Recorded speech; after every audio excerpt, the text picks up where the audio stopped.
जय माता दी। साथियों, आज नवरात्रि पर्व का दूसरा दिन है।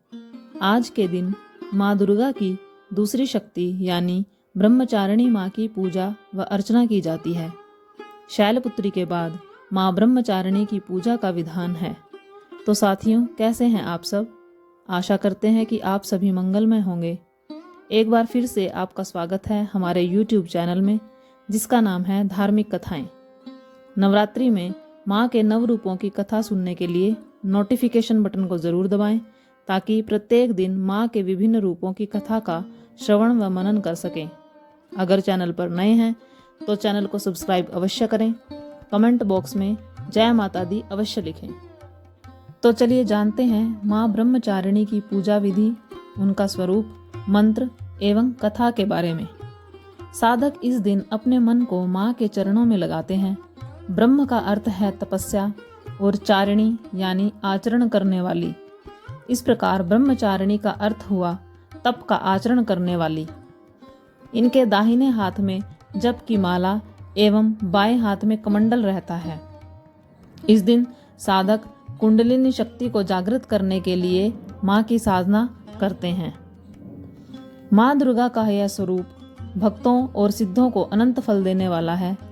इनकी उपासना से मनुष्य में तप, त्याग, वैराग्य, सदाचार, संयम की वृद्धि होती है। जीवन के कठिन संघर्षों में भी उनका मन कर्तव्य पथ से विचलित नहीं होता। माँ ब्रह्मचारिणी देवी की कृपा से उसे सर्वत्र सिद्धि और विजय की प्राप्ति होती है। दुर्गा पूजा के दूसरे दिन इन्हीं के स्वरूप की उपासना की जाती है। इस दिन साधक का मन स्वाधिष्ठान चक्र में शिथिल होता है। इस चक्र में अवस्थित मन वाला योगी उनकी कृपा और भक्ति प्राप्त करता है।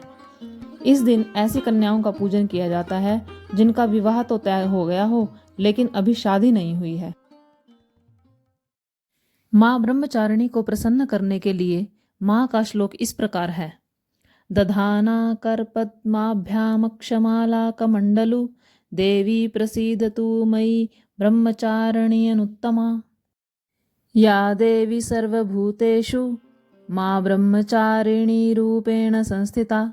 नमस्तस्यै नमस्तस्यै नमस्तस्यै नमो नमः। अर्थात, हे माँ, सर्वत्र विराजमान और ब्रह्मचारिणी के रूप में प्रसिद्ध अम्बे, आपको मेरा बार बार प्रणाम है। आपको मेरा बार बार प्रणाम है। माँ ब्रह्मचारिणी की कथा इस प्रकार है। पूर्व जन्म में इस देवी ने हिमालय के घर पुत्री रूप में जन्म लिया था और नारद जी के उपदेश से भगवान शंकर जी को पति रूप में प्राप्त करने के लिए घोर तपस्या की थी। इस कठिन तपस्या के कारण इन्हें तपश्चारिणी और ब्रह्मचारिणी नाम से भी जाना गया। 1000 वर्ष तक इन्होंने केवल फल फूल खाकर बिताए और 100 वर्षों तक केवल जमीन पर रहकर शाक पर निर्वाह किया। कुछ दिनों तक कठिन उपवास रखे और खुले आकाश के नीचे वर्षा और धूप के घोर कष्ट सहे। 3000 वर्षों तक टूटे हुए बिल्व पत्र खाए और भगवान शंकर की आराधना करती रही। इसके बाद तो उन्होंने सूखे बिल्व पत्र खाना भी छोड़ दिए। कई हजार वर्षों तक निर्जल और निराहार रहकर तपस्या करती रही। पत्तों का खाना छोड़ देने के कारण ही इनका नाम अपर्णा पड़ा। कठिन तपस्या के कारण देवी का शरीर एकदम क्षीण हो गया। देवता, ऋषि, सिद्धगण, मुनि सभी ने ब्रह्मचारिणी की तपस्या को अभूतपूर्व पुण्य कृत्य बताया, सराहना की और कहा कि हे देवी, आज तक किसी ने इस प्रकार की कठोर तपस्या नहीं की। यह तुम ही से संभव हो सकती थी। तुम्हारी मनोकामना परिपूर्ण होगी और भगवान चंद्रमौली शिवजी तुम्हें पति रूप में अवश्य प्राप्त होंगे। कृपया अब आप तपस्या छोड़कर घर लौट जाओ। जल्द ही आपके पिता आपको बुलाने आ रहे हैं। माँ ब्रह्मचारिणी देवी की कृपा से सर्व सिद्धि प्राप्त होती है। इस देवी की कथा का सार यह है कि जीवन के कठिन संघर्षों में भी मन विचलित नहीं होना चाहिए। माँ ब्रह्मचारिणी की आरती। जय अम्बे ब्रह्मचारिणी माता, जय चतुरानन प्रिय सुखदाता।